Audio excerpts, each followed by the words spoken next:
السلام علیکم ورحمۃ اللہ وبرکاتہ۔ میری پیاری بہنوں، کیسے ہیں آپ؟ اللہ سبحانہ تعالیٰ ہم سب کے ایمان میں اللہ تعالیٰ اضافہ کرے، ہماری نیکیوں کی توفیق میں اضافہ کرے اللہ سبحانہ تعالیٰ، اور ہماری ساری نیکیوں کو خاص اپنی رضا کے لیے رکھے، اور اس نیکی کی نیت میں کوئی گڑبڑ نہ ہو، بس سارے نیک اعمال صرف اور صرف اللہ سبحانہ تعالیٰ کے لیے خالص ہوں۔ آمین۔ رب اشرح لی صدری ویسر لی امری واحلل عقدۃ من لسانی یفقہوا قولی۔ اللہم انفعنا بما علمتنا وعلمنا ما ینفعنا وزدنا علما۔ آمین۔ پیاری بہنوں، بہت سال پہلے میں نے آپ کو ایک حدیث سنائی تھی، اب مجھے یاد پڑتا ہے کیونکہ میں نے آپ کو بتائی ہوئی ہے، لیکن میں آج آپ کو پھر سناؤں گی، اور وہ یہ تھی کہ رسول اللہ صلی اللہ علیہ وسلم نے فرمایا، من اصبح منکم، جس کسی نے صبح کی تم میں سے، معافن فی جسدہ، اس کا جسم صحت اور تندرستی کی حالت میں تھا، آمنن فی سربہ، اور گھر میں امن کے ساتھ تھا، وہ عندہ قوت یومہ، اس کے پاس اس دن کا کھانا ہو، فکأنما حیزت لہ الدنیا، گویا کہ ساری دنیا اس کے لیے اکٹھی ہو گئی۔ یعنی جو بندہ صحت اور تندرستی کے ساتھ صبح کرے اور اس کے گھر میں امن ہو اور اس کے پاس اس دن کا کھانا ہو، تو جیسے ساری دنیا کی رحمتیں، برکتیں، خیر، آسانی اس کے پاس ہے۔ اب آپ یہ سوچئے کہ آج کل ہم کس تکلیف سے گزر رہے ہیں کہ ہمارے بہن بھائی فلسطین میں کتنی مشکلیں اٹھا رہے ہیں، یعنی لوگ مر رہے ہیں ان کی آنکھوں کے سامنے، وہ ان کا خون دیکھ رہے ہیں، پھر یہ کہ ان کے اگر کپڑے انہوں نے پہنے ہوئے ہیں وہ بدل نہیں سکتے، نہانا چاہیں تو نہا نہیں سکتے، وضو کرنا چاہیں تو پانی نہیں ہے، نماز پڑھنا چاہیں تو کوئی ڈھیر ہے اس کے، بلڈنگز ٹوٹی ہوئی اور اس کا سریا نکلا ہوا اور سڑکیں بھری ہوئی ہیں اس چیز سے۔ جسٹ امیجن کہ اس ایک واقعے سے کتنی ساری سبق ہم نے سیکھنے، کتنے سارے سبق سیکھنے ہم نے۔ اللہ تعالیٰ ان کو بھی آزما رہا ہے اور ہم کو بھی آزما رہا ہے۔ ہر بندہ اس وقت آزمائش میں ہے، اور ہر بندے کا ٹیسٹ ہو رہا ہے، لیڈرز کا ٹیسٹ ہو رہا ہے، عوام کا ٹیسٹ ہو رہا ہے، اور جن کے پاس سے نعمتیں ہٹ گئی ہیں ان کا امتحان ہو رہا ہے، جن کو نعمتیں ملی ہوئی ہیں ابھی تک ان کا امتحان ہو رہا ہے۔ تو میں یہ سوچتی ہوں کہ کبھی ہم نے ایسا سوچا ہے، جب ہم ایک دم کپڑے گندے ہوتے تو ہم دوسرا سوٹ نکال کے استری کر کے اس کو نہا کے پہنتے ہیں اور شکر ادا کرتے ہیں کہ اللہ تیرا شکر ہے کہ اللہ تو نے یہ رحمت دی ہے، یہ کرم دیا ہے کہ گھر کے اندر گرم پانی کا نلکا کھولتے ہیں، آرام سے نہاتے دھوتے ہیں، پاکی اختیار کرتے ہیں، نماز کی جگہ کتنی صاف ستھری ملی ہوئی ہے۔ کیا ہم نے کبھی اس کا شکر ادا کیا؟ ہو سکتا ہے کہ اس سچویشن میں اللہ سبحانہ تعالیٰ ہمیں بہت سارے سبق دینا چاہتا ہے۔ ہم اس قدر پیٹی ایشوز میں لڑ کے ایک دوسرے کے ساتھ، یعنی اپنے محبت کرنے والوں سے ہی لڑ کے مرتے رہتے ہیں، اور وہ اتنے چھوٹے ایشوز ہوتے ہیں کہ وہ اس قابل نہیں ہوتے کہ جس کے اوپر انسان لڑے یا جھگڑا کرے یا ایک دوسرے کو تنگ کرے اور ایک دوسرے کی زندگی کو تنگ کرے، بلکہ ہمیں اب اللہ تعالیٰ یہ بھی سکھا رہا ہے کہ تمہیں تو یہ نعمت دی ہوئی ہے، تمہیں پاکی کی نعمت دی ہوئی ہے، تمہیں نماز پڑھنے کی صلاحیت دی ہوئی ہے، تمہیں پاک جگہ دی ہوئی ہے، اور اللہ تعالیٰ نہیں چیک کر رہا کہ ہم کس طرح کی نمازیں پڑھ رہے ہیں، کیسے اللہ تعالیٰ کا شکر ادا کر رہے ہیں۔ جب ہم صاف الماری کھولیں اور سارے کپڑے ہمارے سامنے موجود ہوں، استری کر کے ہم پہن سکتے ہوں، دھو سکتے ہوں اپنے کپڑوں کو، وضو کر سکتے ہوں، غسل کر سکتے ہوں، اپنے بچوں کو صحت اور عافیت میں دیکھ سکتے ہوں، تو کس قدر شکر کا مقام ہے، کس قدر شکر کا مقام ہے کہ ایک ایک لمحے پر بندہ شکر ادا کرے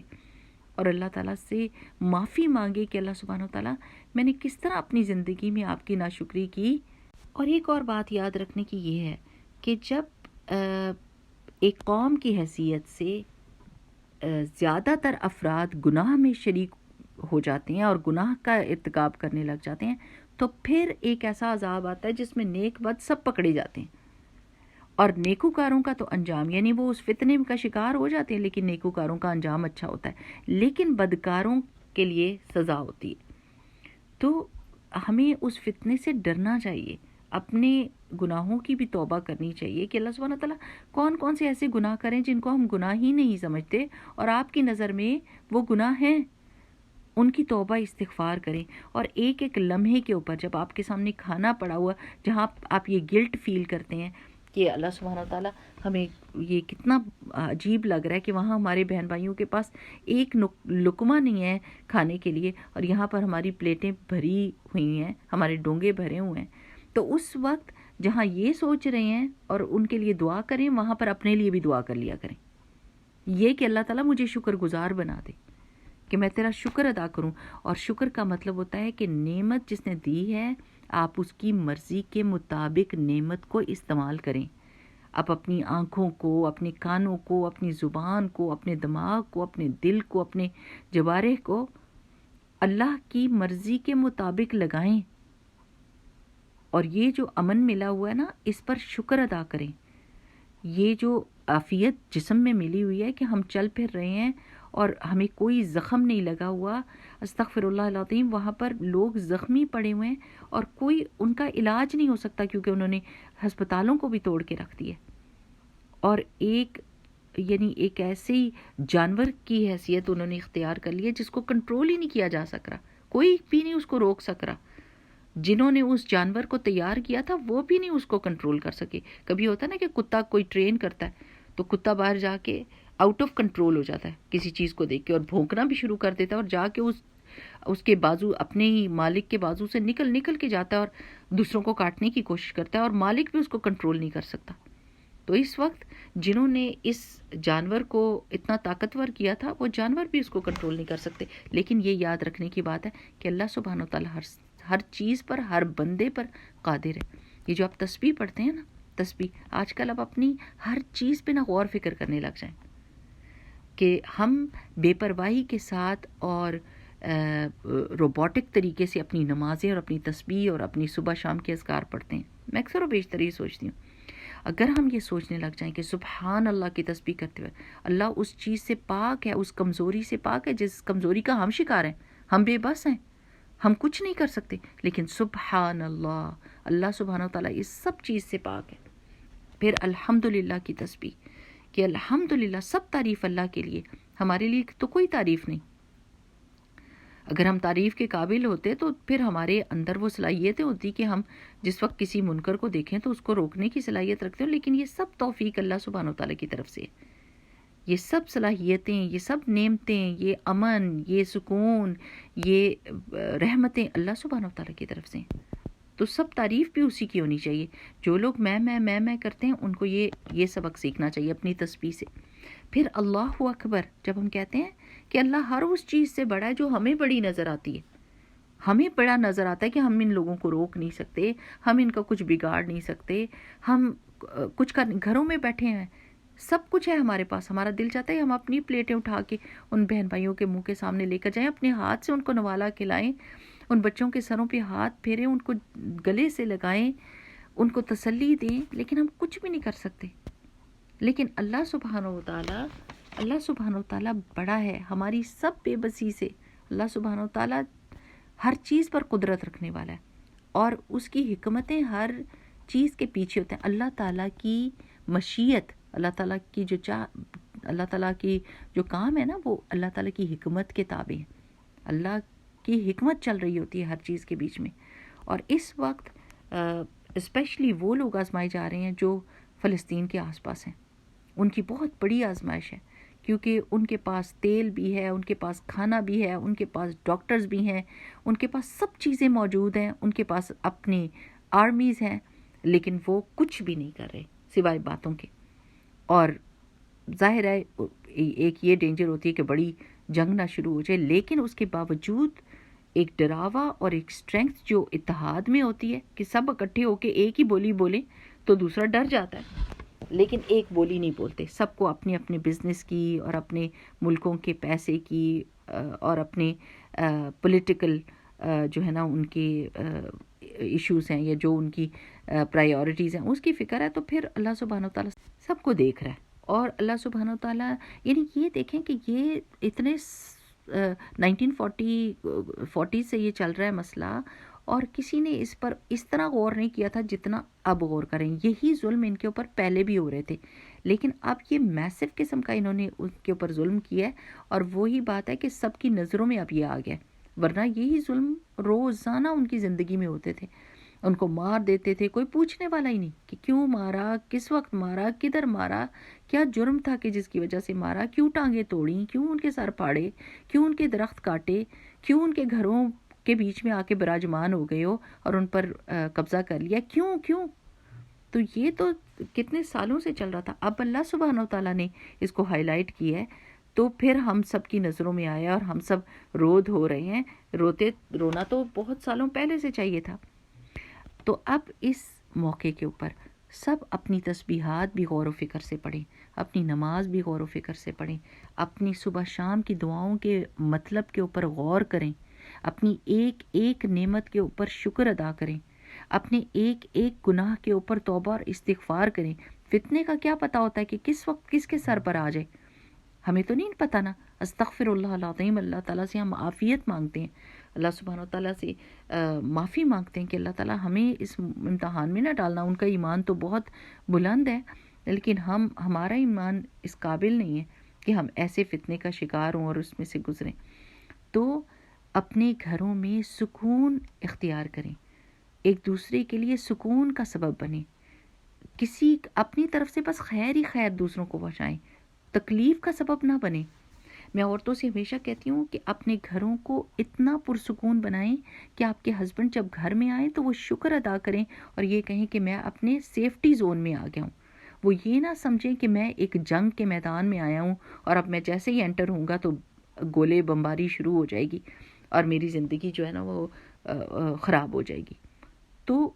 اپنے گھروں کو سکون کا ذریعہ بنائیں تاکہ اس میں عبادت ہو سکے، اللہ کا شکر ادا کریں. ایک ایک چیز پہ جب آپ سکون سے کھانا کھائیں، سکون سے کپڑے نکالیں، اپنے سکون سے جب دل چاہتا ہے آپ کپڑے بدل لیتے ہیں، جب دل چاہتا ہے آپ نہا لیتے ہیں، جب دل چاہتا ہے آپ وضو کر لیتے ہیں. اپنے ان بہن بھائیوں کو دیکھ کر ان سے سبق حاصل کریں کہ ان کے پاس یہ ساری چیزیں تھیں لیکن چلی گئی ہیں